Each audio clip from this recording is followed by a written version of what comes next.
og velkommen til Hattrick. I dag har vi besøg af Bjørn Koblin, Randers FC-spiller. Velkommen til, Bjørn. Hej, tak. Hej. Jeg kommer altid i tvivl om dit efternavn. Er det Koblin, eller er det Koblin? Koblin. Koblin. Fordi du siger normalt også Berlin. Ja. Så det er med det navn, fordi jeg kommer også fra Berlin. Ja, så det er nemt at huske Berlin, på den måde. Ja, Bjørn Koblin kommer fra Berlin. Ja. Perfekt. Jamen, det er godt. Velkommen til, Bjørn. Vi starter op på dansk, og så kan det være, at vi sådan veksler lidt imellem dansk og engelsk undervejs. Måske. Nu får vi se. Ja. Vi skal lige starte med 3 opvarmningsspørgsmål. Okay. Og det plejer sådan at have lidt med musik og fodbold at gøre. Og så det tredje spørgsmål, der er det faktisk Emil Riis, der har fundet på et til dig. Okay. Men det kommer vi til. Det første spørgsmål her, det er, at jeg nævner 2 grupper, musikgrupper, og så skal du vælge den ene og forklare mig, hvorfor du hellere vil vælge den ene frem for den anden. Okay. Og nu du jo har din opvækst i Tyskland, så er det jo oplagt at spørge, om du mest er til Nena eller til Rammstein. Ja, det er nemt for mig. Jeg tager Nena, fordi Rammstein er ikke min musik. Så. Nej, så det er det er Nena. nemt for mig. En klassiker. Ja. Er det noget musik, du har lyttet meget til i din ungdom? Eller? Nej, men Rammstein, det er bare slet ikke. Det er virkelig ikke min musik. Nej. En ven, han vil gerne komme, august var i koncert i Aarhus. Ja. Han vil gerne komme til en Rammstein-koncert med mig, og jeg tænkte, nej, så kommer corona. Ja. Det første gang, jeg tænkte, okay, det var godt med corona. Ja, okay. Jamen, det er altid noget, man kan finde noget positivt i det. Ja. Okay, men Nena, det var det klare valg. Det næste, vi skal høre lidt om, det er jo i forhold til fodboldspillere. Og der har jo igennem tiden været rigtig mange dygtige tyske, vesttyske, østtyske fodboldspillere. Så det, jeg skal høre dig, det er, vælger du Lothar Matthäus eller Mathias Sammer? Som fodboldspiller eller som mennesker? Den samlede pakke. Okay, jeg tager Mathias Sammer, fordi jeg kender ham personligt. Ja, okay. Han var ikke min træner, men en ordentlig træner, så vi har snakket lidt med hinanden. Og han kommer også fra Østtyskland, som mig. Så det passer. Så det er ham? Ja. Og han var jo også med til at få gang i Dortmunds storhedstid, må man sige. Ja, men han har også historie i Bayern München som manager. Og han er rigtig dygtig. Han er rigtig professionel. Jeg kan godt lide ham. Ja. Er det noget, der betyder noget for dig, at de træner, du har, de også på en eller anden måde har en personlighed, som tiltaler dig? Er det vigtigt? Vigtigt er kun, hvis det er god eller ikke god. Ja. Hvis det er god, det fortæller dig, hvad du er forkert og det hele, så lytter du også til ham. Ja. Så jeg synes, det er mere vigtigt, som det er en personlighed, og han snakker kun, det ved jeg ikke, en bullshit, kan man sige det. Ja. Så det laver ingen mening, så derfor vigtigt er kun, hvis det er en god træner eller dårlig træner. Okay, fint. Det tredje spørgsmål her i opvarmningen, det er Emil Riis, der har stillet det til dig, og det har jeg faktisk her på video. Så det tænker jeg, det afspiller vi lige. Okay. Jeg kunne godt tænke mig at vide, hvem den bedste spiller, du har spillet med i Bayern München er. Det er jo et oplagt spørgsmål, Bjørn, fordi du jo også har brugt noget af din tid i Bayern München. Og der har du garanteret trænet sammen med nogle rigtig dygtige spillere. Ja, det er ikke et nemt spørgsmål. Jeg har haft rigtig gode medspillere. Jeg synes, jeg tager Toni Kroos, fordi han var også i ungdommen, han var sindssygt god. Jeg kan huske en 1-1, vi spiller 1-1. Jeg kommer ikke til duellerne. Han skulle hver gang for mig, og højre i vinkel, venstre i vinkel. Og jeg tænkte, okay, han er rigtig god. Ja, okay. Men hvad har det betydet for dig at kunne træne med spillere af sådan en kaliber der? Jeg var også ikke det dårligste fodboldspiller i den ungdom, så jeg synes, vi har haft en rigtig god hold. Vi var også vicemester anden mester. Hvis du ikke tyske mester, du har plads 2. Så har vi haft i ungdom. Sølvmedaljer, sølvmedaljer. Det har vi også haft. Jeg har haft fra de 11, for det første 11. Og jeg synes 10 i Bundesliga. Vi har haft en rigtig god hold. Ja. Så. Okay. Hvordan har det præget dig sådan fremad? Ja, selvfølgelig. Du har gode træner. Du lærer meget. Taktløst. Også det hele. Altså, også som mennesker, det er også rigtig vigtigt, at du er udviklet dig også som en menneske. Ja. Og det hele paket var rigtig godt. Ja. Det har været muligt for dem, der sådan følger Hattrick, og også følger dig på Instagram, og stille spørgsmål til, at du kom i dag. Og jeg har kunnet se på nogle af de spørgsmål, der er kommet, at nogle af dem er nogen, der kender dig, tænker jeg. Okay. Der er kommet et spørgsmål fra Vincent Bønig. Okay, nu er det spændende. Ja, okay. Kan du fortælle lidt om, hvad er din relation til ham? Ja, han er en rigtig sjovt fyr. Ja. Han var det en fyr, der ville gerne gå med mig til Ramstein. Okay, ja. Han har 2 bror. Ja. Med alle bror var fodboldspillere. Ja. Første Bundesliga, anden Bundesliga. Så alle var store. Også ham, han er rigtig god. Han er rigtig dygtig. Ja. Og hans storebror var med mig i Bochum. Hans anden bror, jeg har spillet med ham i Bayern lidt. Og med ham, jeg var i ungdom, han er gammel som mig. Så. Ja. Og ja, alle sjovt fyr. Så ham har du kendt i massevis af år. Ja. Ja. Han undrer sig lidt over, at noget af det, du havde allermest svært ved, da du spillede i Tyskland, at lave mål. Det kan du pludselig gøre her i Danmark. Som han skriver, you can bend it like Beckham. Okay. Og jeg tænker, det er nogle af de 4 mål, du har lavet, hvor du har trukket ind i banen og sat den op i det lange hjørne. Og så spørger han, er luften anderledes i Danmark, eller hvorfor er det pludselig blevet sådan, du kan lave mål? Jeg synes, jeg er mere gammel. Jeg har mere erfaring, så nej. Jeg er bare skudt, og jeg rammer det rigtig godt, og så falder han i mål. Så. Ja. Mange gange er det også heldigt, så ja. Men jeg kan godt lide det hele, så. Ja. Og hvis du har mere tillid, så virker det også mere. Så rammer du bolden måske 1 eller 2 gange mere bedre. Er det så fordi, hvis man føler trænerens tillid, at man er mere afslappet i situationen, eller hvad? Ja, også det er ikke kun træner, selvfølgelig også træner, men også med det hele holdet, med det hele byen og det hele. Så det er vigtigt også ude fra fodbold. Hvis du har en liv, hvis du føler dig rigtig god, har du mere tillid, og så skal du også mere mål. Ja, altså hvis man er mere tilpas i det hele taget. Ja, okay. Der er også en af de faste, trofaste Hobro-fans, der har spurgt lidt ind til, da du skiftede fra Hobro til Brøndby, om ikke du kom til at savne naturen i Hobro, og det mener han jo bestemt må være bedre i Hobro end i Brøndby. Jeg elsker Mariager Fjord. Jeg har kørt så mange gange rundt. Du kan lave en god tur med Mariager, med Rosas by. Ja. Så bagefter Hadsund, så kører du på anden side fra fjord tilbage. Ja. Og jeg var også mange gange fisker der. Så jeg har virkelig savnet den, fordi jeg elsker den også der. Så jeg kører også fra her mange gange. Selvfølgelig, jeg har også gode nu her. Ja. Men stadigvæk, jeg elsker Mariager Fjord. Så det er rigtig stort. Og, jeg var i sommeren, jeg går mange gange til vaffelis, eller hedder det som det, på Mariager. Ja. Ja, det er en rigtig smuk by, og is er også rigtig god, så jeg kan ikke godt lide det. Det er en win-win. Ja. Ja, okay. Det er fint, Bjørn. Og jeg bliver sådan lidt i samme boldgade her i forhold til det her med at skifte fra en klub til en anden. Som vi har været lidt inde på, så har du brugt al din ungdom i Tyskland og også spillet seniorfodbold i Tyskland. Hvordan endte du så her i Danmark?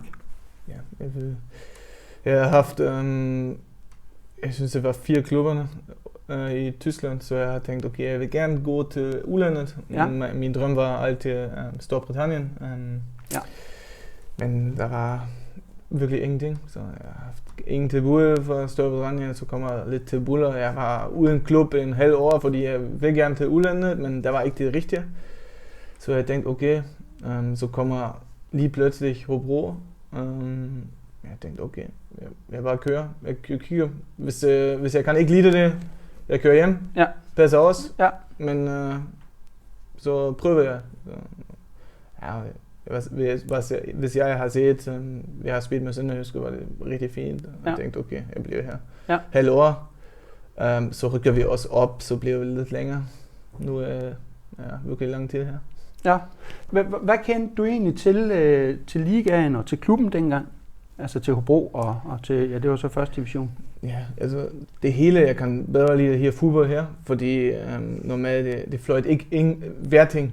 Du kan også mange tingene der måske på grænsen, er det foul eller ikke. Ja. Og normalt, det fløjt ikke. I Tyskland, det fløjt det hele. Så vi har en hjørne, det bare kommer i feltet, målmand, han røber bare, foul. Ja. Så det var lidt, ja, det er anderledes fodbold. Okay. Selvfølgelig, det har også en rigtig stort niveau, men det har også lidt mere penge ind, men jeg kan godt lide det her. Ja.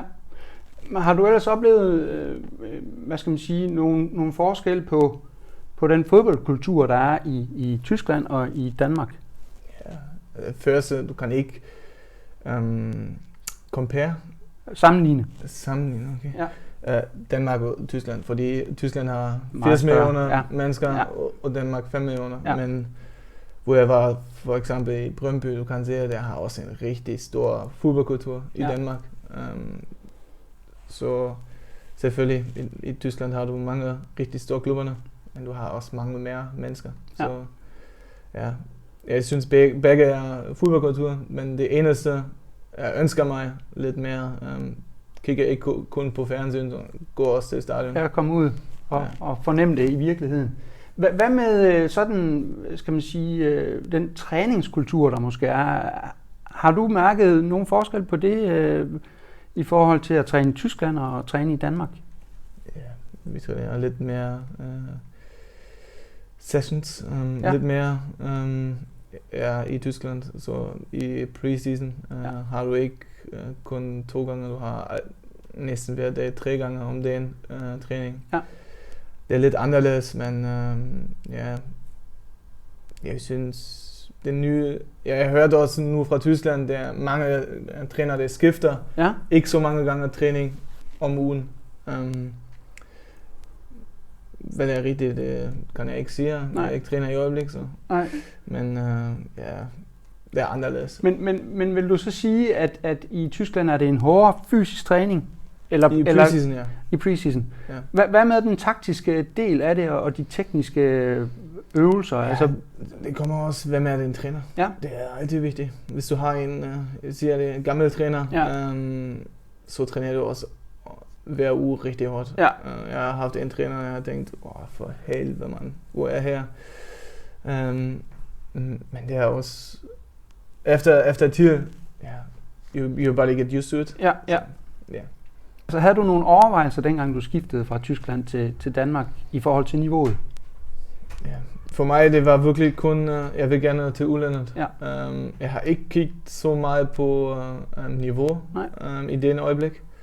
Men nu jeg kan det er det kan man se, det er et rigtig godt niveau. Ja. Du har rigtig gode klubber. Rigtig gode idéer. Hvis jeg siger Nordsjælland eller Midtjylland, de har anderledes idéer. Ja. Også København lidt anderledes. Og det kan jeg rigtig godt lide, fordi du lærer også meget. Ja. Hvis du lidt hvor kan jeg sige det?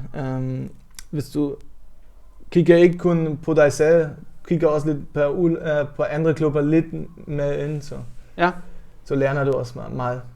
Ja. Så det er en rigtig interessant land for udviklingen. Okay. Og du føler dig godt tilpas i Danmark? Ja, nu 3,5 år her. Ja. Jeg har købt hus her i Randers. Så jeg taler også dansk lidt. Ja, det gør du fint.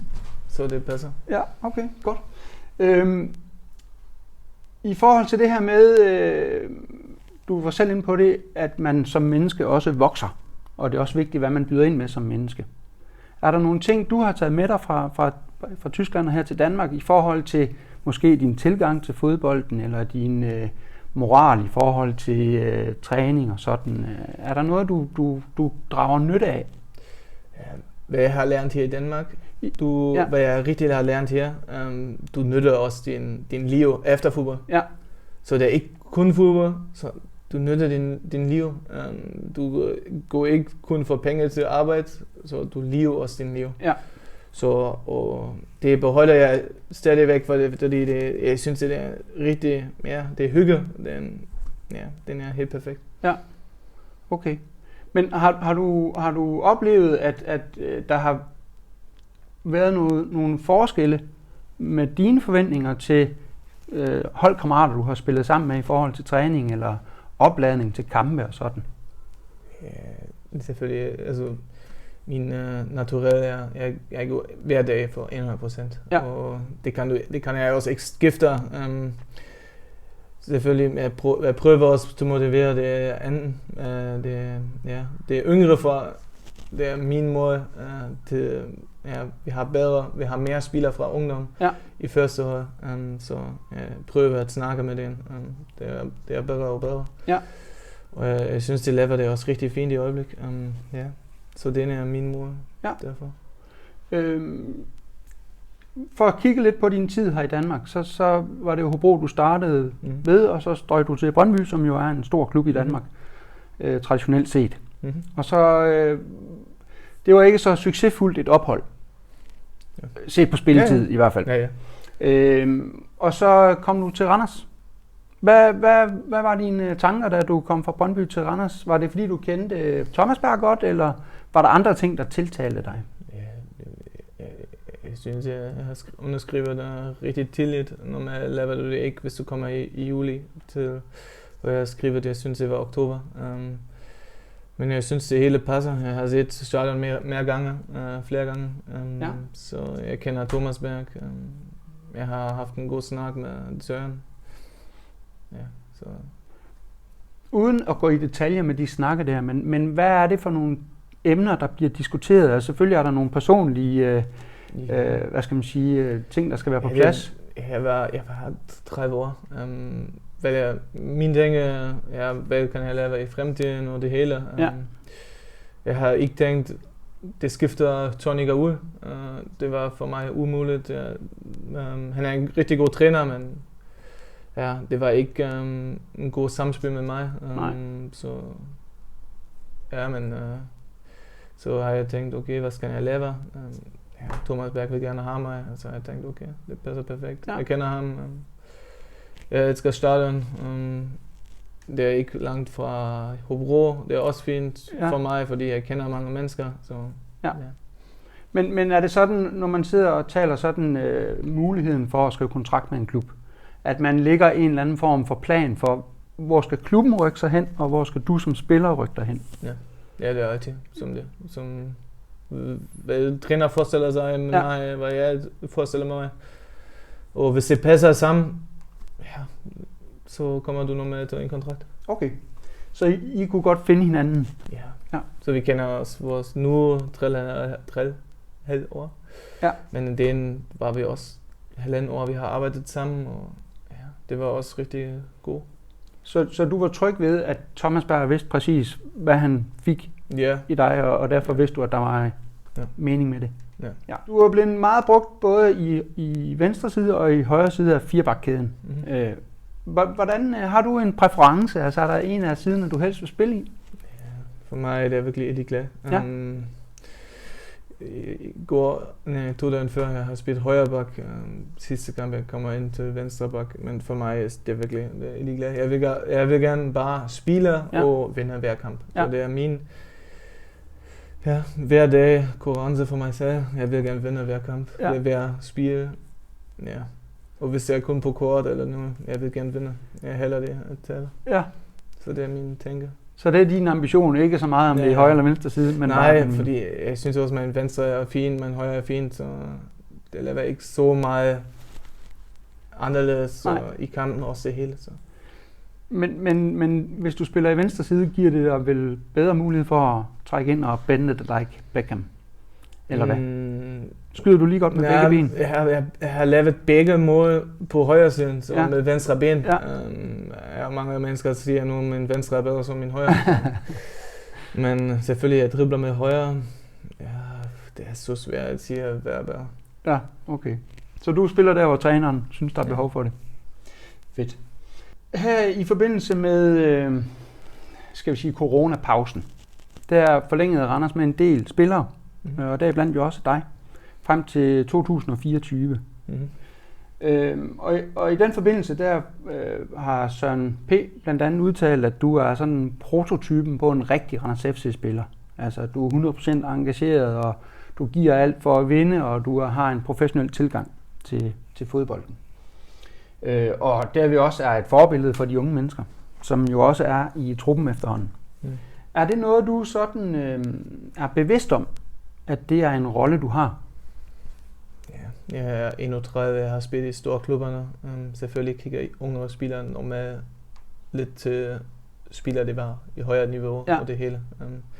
Så jeg vil gerne også blive en forbillede for unge spillere, men jeg vil også gerne unge spillere høre op til mig og blive bedre og bedre. Det er min måde, og jeg kan kun sige det som det. Ja.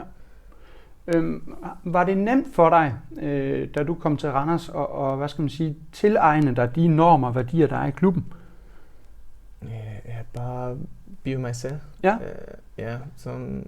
Jeg er fra natur som det her er.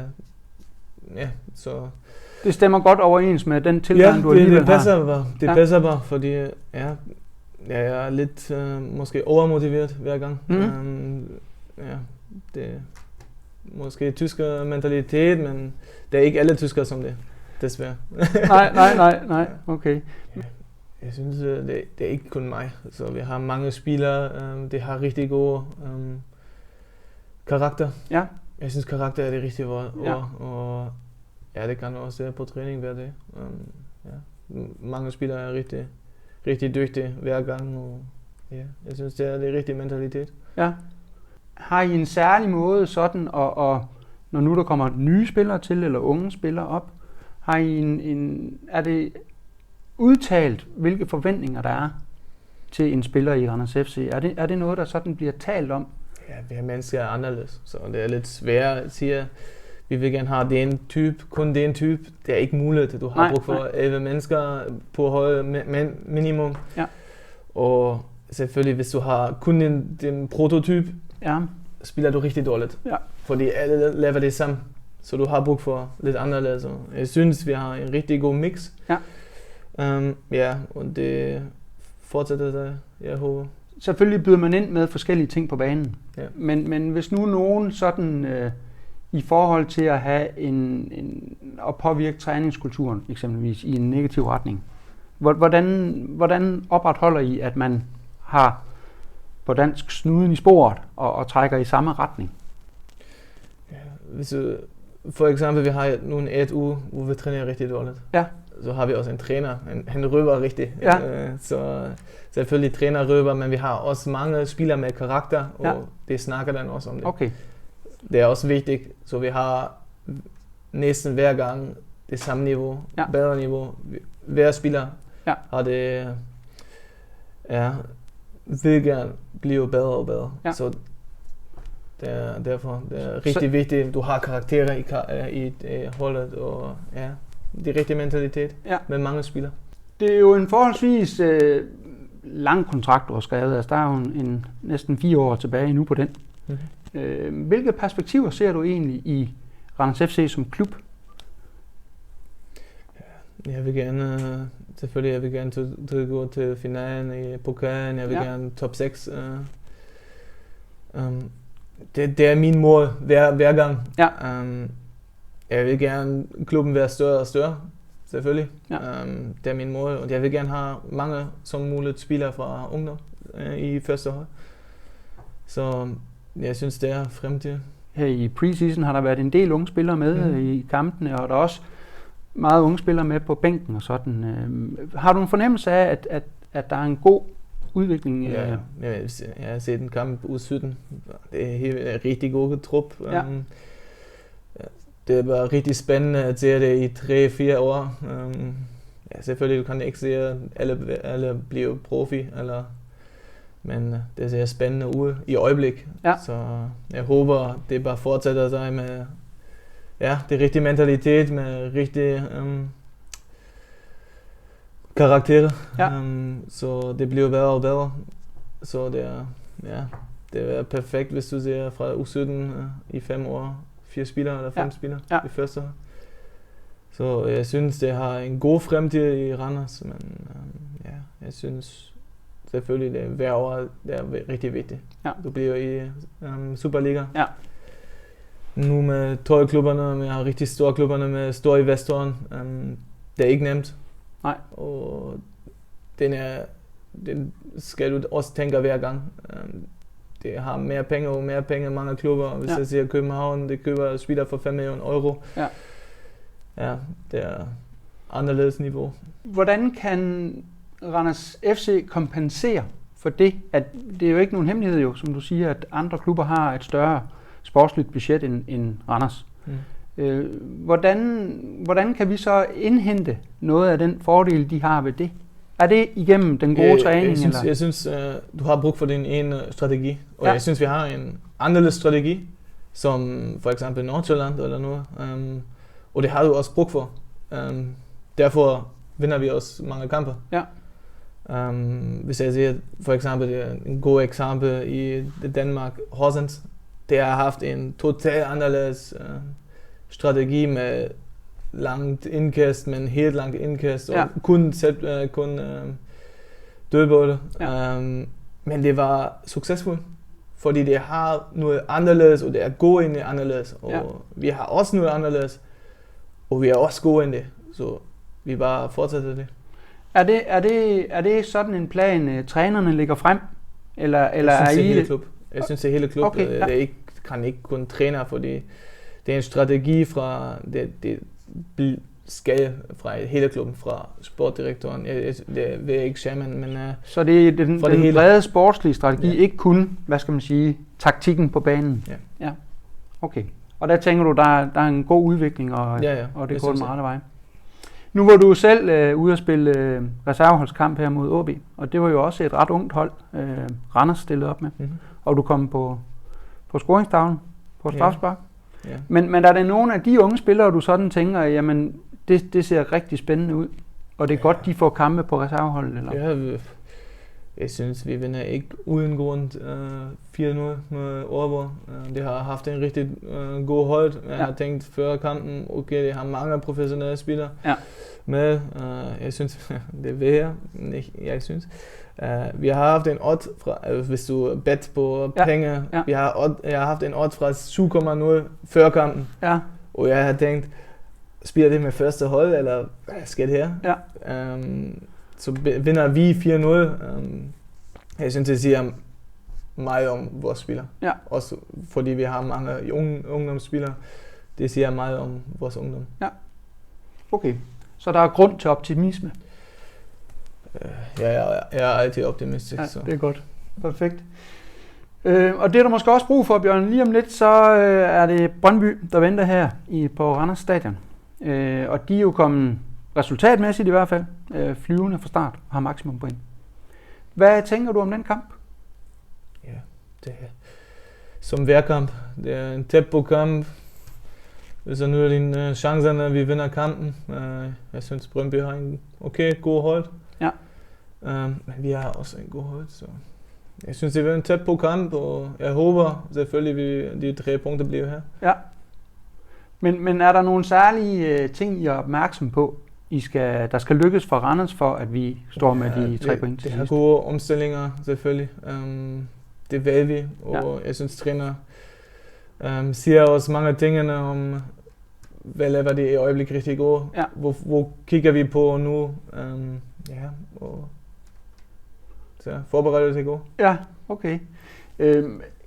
En af de store udfordringer, Randers har haft i de første 3 kampe, det har jo været at sparke bolden ind. Chancerne har egentlig været der til at få lavet lidt flere mål. Ja. Hvordan er det som forsvarsspiller eksempelvis at sidde og kigge på kampens forløb, men at det så desværre ender med et ærgerligt resultat? Ja, jeg synes det er, hvis du laver en god kamp, og du har chancerne, du laver ikke, du nytter det ikke. Selvfølgelig du er lidt frustreret, men angriber er frustreret. Hver spiller er frustreret i den øjeblik. Ja. Jeg synes, for mig, der bliver optimistisk. Næste kamp kommer vi igen til chancerne, og nytter chancerne. Ja. Så det er min Jeg ser det som det. Det er din tilgang, Ja. at vi skal bare klø på. Ja. Jamen det er godt, Bjørn. Jeg vil ønske jer held og lykke. Tak. Både her i weekenden, men selvfølgelig også fremadrettet. Ja, tak for det. Og håber at se lidt flere mål for dig. Håber vi alle. Bente Beckham. Det er godt. Det var alt for nu derude. Vi ses næste gang, der kommer hattrick. Tak. Hej. Hej.